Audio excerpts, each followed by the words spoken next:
Good morning to all. Let's start our video.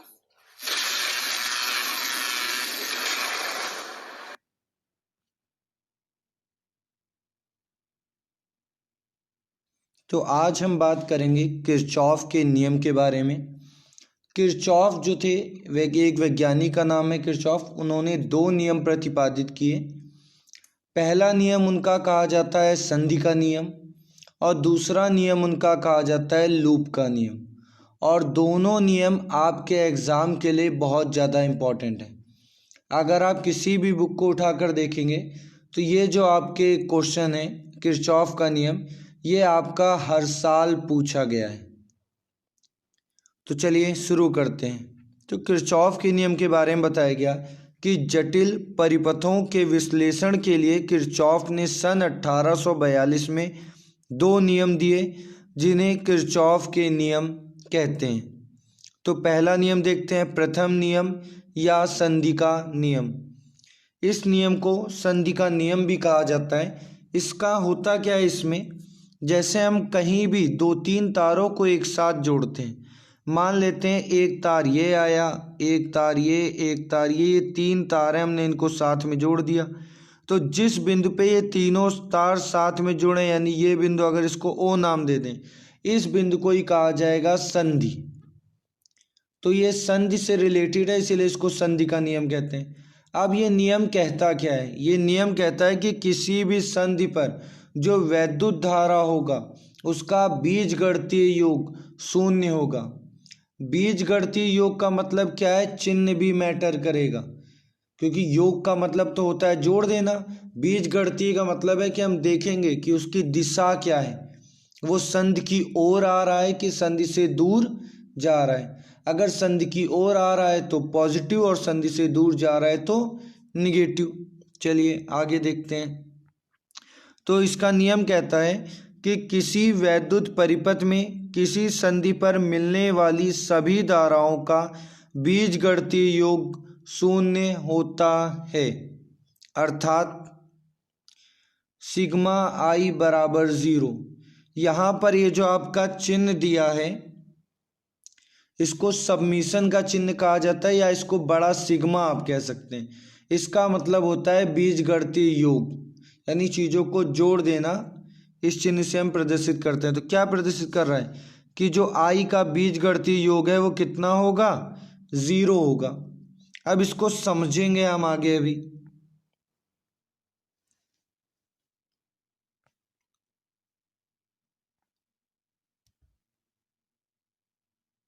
तो हम लोगों ने मान लिया कि माना चित्रानुसार संधि पर 5 धाराएं मिलती हैं। चित्र में अगर आप देखें तो आपका I1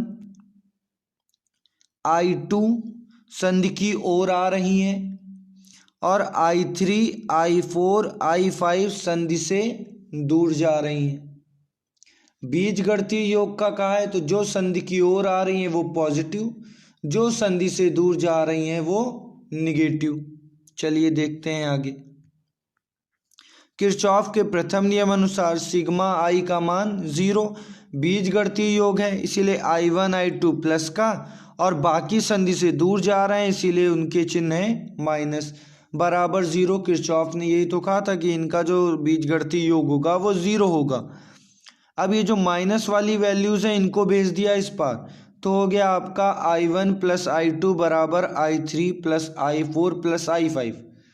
इससे हम ये कह सकते हैं कि किसी संधि पर जो धाराएं संधि की ओर आती हैं उनका बीजगणितीय योग और जो धाराएं संधि से दूर जाती हैं उनका बीजगणितीय योग बराबर होता है। यहीं देखिए दिखाई दे रहा है I1 प्लस I2 यानी संधि की ओर आने वाली धाराओं का बीजगणितीय योग, और I3 plus I4 plus I5 यानी संधि से दूर जाने वाली धाराओं का बीजगणितीय योग, और दोनों क्या है आपस में बराबर। इसी को हमने थ्योरी में लिख दिया कि अतः इस नियम के अनुसार संधि की ओर आने वाली धाराओं का योग संधि से दूर जाने वाली धाराओं के योग के बराबर होता है। और इससे एक चीज़ और पता चली कि इस संधि पर जितनी धारा आई उतनी धारा चली गई, यानी ये धारा का संरक्षण है। धारा नष्ट नहीं हो रही है, ना उत्पन्न हो रही है। अब धारा कैसे बनती है? तो आवेश के प्रवाह से, यानी इनडायरेक्ट वे में हम कह सकते हैं कि जो आपका संधि का नियम है, जो किरचॉफ का प्रथम नियम है, वो आवेश के संरक्षण की बात करता है। तो ये भी आपका कई बार पूछा गया है। किरचॉफ का प्रथम नियम आवेश के संरक्षण को व्यक्त करता है। आगे चलते हैं, दूसरा नियम देखते हैं। तो दूसरा नियम या लूप का नियम। अब लूप क्या होती है पहले हम समझ लेते हैं। अगर हमने कोई एक परिपथ बनाया और वो परिपथ कंप्लीट हो गया, बंद हो गया, तो इस तरह के परिपथ को कहा जाता है लूप या बंद परिपथ। अगर ये परिपथ आपका इस तरह का होता और बीच में खुला होता तो इसको हम लूप नहीं कहेंगे। लूप का मतलब कोई भी बंद परिपथ। चलिए अब समझते हैं। किसी बंद परिपथ या लूप में स्थित सेलों के विद्युत वाहक बलों का बीजगणितीय योग, यानी जो सेल हैं उनके विद्युत वाहक बल और उनका बीजगणितीय योग उस परिपथ में प्रतिरोधों के सिरों पर विभवांतर के बीजगणितीय योग के बराबर होता है। यानी सिंपल वे में इसको समझने का कोशिश कीजिए। पहली चीज़ क्या? सेलों का विद्युत वाहक बल का बीजगणितीय योग, यानी हम उस बंद परिपथ में देखेंगे कितने सेल लगे हैं और उन सेलों का जो विद्युत वाहक बल यानी ई होता है उनका बीजगणितीय योग निकालेंगे। फिर हम वहाँ क्या करेंगे? फिर हम प्रतिरोधों के सिरों पर विभवांतर देखेंगे और उनका बीजगणितीय योग निकालेंगे और दोनों होंगे एक दूसरे के बराबर।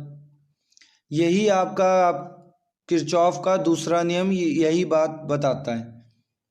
और किरचॉफ के दूसरे नियम में एक चीज़ और है कि इसकी 3 या 4 डेफिनेशन बनती है और हर बुक में एक नई डेफिनेशन दी होती है। तो आपके हिसाब से जो सबसे अच्छी डेफिनेशन है वो यही है। इस डेफिनेशन से आप थ्योरी भी कर लेंगे और न्यूमेरिकल भी कर लेंगे, इसीलिए ये डेफिनेशन आपको लिखाई गई है। अदर्स बुक में आपको बहुत सारी डेफिनेशन देखने को मिलेंगी। तो चलिए आगे चलते हैं। इसका मतलब क्या हुआ? आपका विद्युत वाहक बल का बीजगणितीय योग यानी सिग्मा ई बराबर सिग्मा वी। अब V बराबर आपने ओम्स लॉ से पढ़ा है, R बराबर V अपॉन आई। तो अगर हम V बराबर निकालें तो आई आर, तो हमने V की जगह पर रख दिया आई आर। यही आपका कहलाता है लूप का नियम। अब ये अगर आपको फॉर्मूला याद है तो आप थ्योरी लिख सकते हैं सिंपल सा। यहाँ पर E क्या है? आपका विद्युत वाहक बल, सबमिशन का चिन्ह यानी बड़ा सिग्मा लगा है, इसका मतलब क्या? बीजगणितीय योग। सामने आई आर आपका क्या है? विभवांतर, और सबमिशन का चित्र मतलब बीजगणितीय योग, और दोनों एक दूसरे की क्या है? बराबर है। तो आप इस फॉर्मूले से ही डेफिनेशन बना सकते हैं। आगे चलते हैं। किरचॉफ का द्वितीय नियम जो है ये ऊर्जा के संरक्षण को व्यक्त करता है। आपका एग्जाम में कई बार ये भी क्वेश्चन पूछा गया कि कौन सा नियम कौन से चीज के संरक्षण को व्यक्त करता है। तो पहला नियम आवेश के संरक्षण को और दूसरा नियम ऊर्जा के संरक्षण को व्यक्त करता है। अब एक परिपथ के द्वारा इस बात को समझते हैं। आपके सामने देखिए एक परिपथ दे रखा गया है, आपको देखने में काफ़ी टफ लग रहा होगा क्योंकि बहुत सारी चीज़ें। तो पहले इस परिपथ को समझेंगे, फिर इसमें किरचॉफ का नियम लगाएंगे। तो सबसे पहले देखते हैं, परिपथ में 2 सेल लगे हैं, एक E1 एक E2। 3 प्रतिरोध लगे हैं, R1 R2 और R3। अब सिंपल सा एक चीज़ आप हमेशा याद रखना, इलेक्ट्रॉन निकलते हैं माइनस साइड से और प्लस साइड की ओर जाते हैं, और विद्युत धारा इलेक्ट्रॉन के विपरीत चलती है यानी प्लस से माइनस की ओर। इलेक्ट्रॉन माइनस से प्लस की ओर जाएंगे और विद्युत धारा प्लस से माइनस की ओर। अब सिंपल सा देखिए हम लोगों ने क्या क्या यहाँ पे समझा है। हम लोगों ने सबसे पहले क्या किया, E1 जो बैटरी है इसमें देखिए बड़ा साइड और छोटा साइड है। बड़ा साइड मतलब प्लस, छोटा साइड मतलब आपका माइनस। 2 साइड है, पहला साइड प्लस प्रदर्शित कर रहा है, ये साइड माइनस। अब प्लस के तरफ से विद्युत धारा चलेगी, तो हमने एक I1 विद्युत धारा देखिए यहाँ मान ली गई है जो प्लस की तरफ से चलना शुरू हुई जो इस तरफ की ओर जा रही है। इसी तरह हमने जो बैटरी आपकी E2 सेल है उससे हमने इसमें भी देखिए इधर प्लस है और इधर है माइनस, तो प्लस के साइड से विद्युत धारा चलना शुरू, इसको हमने मान लिया यहाँ पर I2। इतना काम आपको करना पड़ेगा। विद्युत धारा I1 I2 दो सेलों के लिए मान ली और इनकी दिशा पता चल गई। अब पहली ये संधि कहाँ पर हो रही है, तो पहली संधि ये बिंदु A पर हो रही है। अब यहाँ पर संधि का नियम लगेगा, यानी आने वाली धाराओं का बीजगणितीय योग जाने वाली धाराओं के बीजगणितीय योग के बराबर होगा। अब देखो I1 आ रही है, I2 भी आ रही है, ये जो है ये बाहर जा रही है, इसका मान किसके बराबर होगा, इन दोनों के योग के बराबर। तो इसको कितना लिख लिया, I1 प्लस I2। और एक चीज सेल में आप याद रखिएगा, बहुत इंपॉर्टेंट है, सेल में जिस सेल से जितनी धारा निकलेगी उतनी ही धारा उस सेल में वापस जाएगी। ये बहुत इंपॉर्टेंट चीज़ है, इसको याद रखिएगा। यानी पहले सेल से अगर हमने I1 धारा निकली है तो सेल में वापस भी I1 धारा जाएगी। दूसरे सेल से E2 से I2 धारा निकली है तो वापस भी I2 धारा ही जाएगी। तो चलिए आगे बढ़ते हैं। अब यहाँ तक हम पहुँचे, यानी I1 धारा को लेकर आए बिंदु A तक, I2 को लेकर आए बिंदु A तक, दोनों आपस में मिल गई और यहाँ पर हो गई आपकी I1 प्लस I2। ये I1 प्लस I2 धारा इस तरह आगे बढ़ी, ऊपर की ओर गई और जब बिंदु B पर पहुँची तो ये फिर दो भागों में बढ़ जाएगी। जैसा कि आपको बताया गया, सेल में से जो धारा निकली वही वापस जाएगी।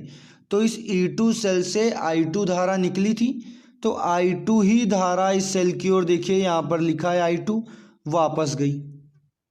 जब I2 धारा यहाँ से वापस गई तो यहाँ पर अब बची कितनी धारा, तो I1 बची, क्योंकि I1 प्लस I2 धारा चली थी। I2 इधर चली गई तो ऊपर के लिए कितनी बची, I1। और साथ में आपको बताया भी गया है कि आपका सेल में वापस वही धारा आएगी जो निकली है। तो I1 धारा इस सेल से निकली थी तो I1 धारा ही इस सेल में जाएगी। अब ये हो गया पहला नियम।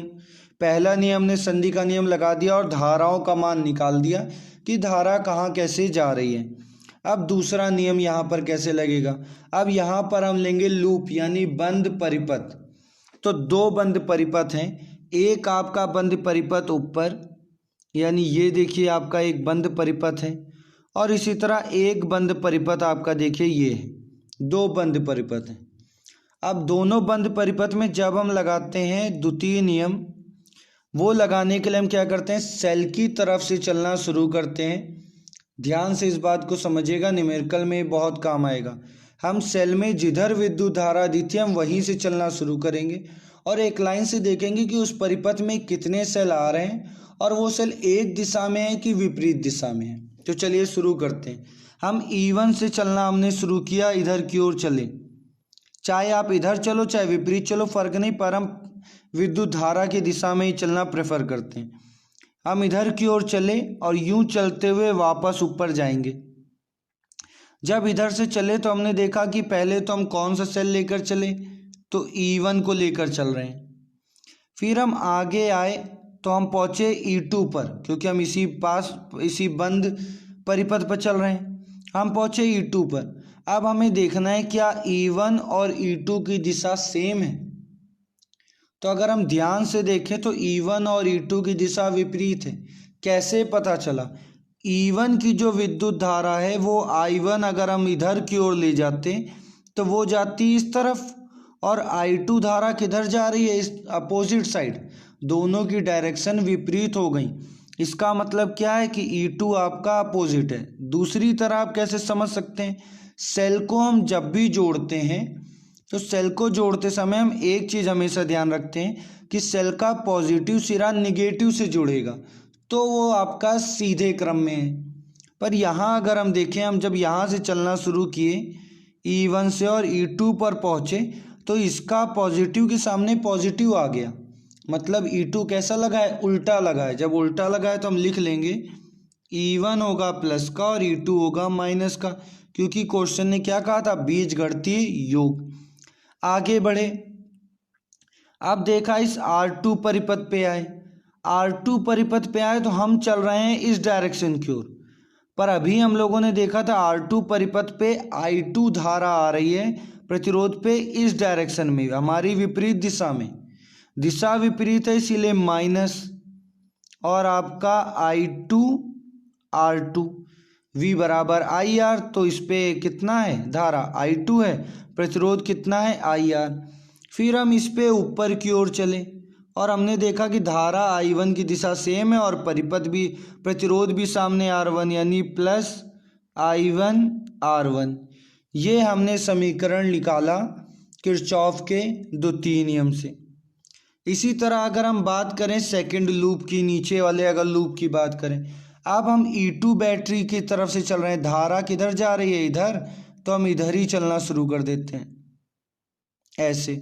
तो हम I2 धारा लेकर चले, पहले सेल कितने लगे, तो इस परिपथ में कितने सेल हैं, सिर्फ एक, E2 बराबर धारा I2 लेकर चले थे, पर हमने पहले ही निकाल लिया था कि इस प्रतिरोध पर धारा कितनी पहुंच रही है, I1 प्लस I2, तो ब्रैकेट में I1 प्लस I2, दिशा भी क्योंकि सेम चल रही है धारा, और प्रतिरोध कितना, तो R3, V बराबर IR, ये इतना लगा, प्लस आगे बढ़ते हुए जब यहाँ ऊपर पहुँचे इस जगह पर, तो देखा धारा कितनी मिल रही है आपकी, I2 मिल रही है, और धारा I2 मिल रही है और प्रतिरोध कितना है, R2 है, दिशा भी सेम है, तो हमने सबको एक साथ लिख लिया, यानी E2 बराबर I1 प्लस I2 R3 और प्लस आपका होगा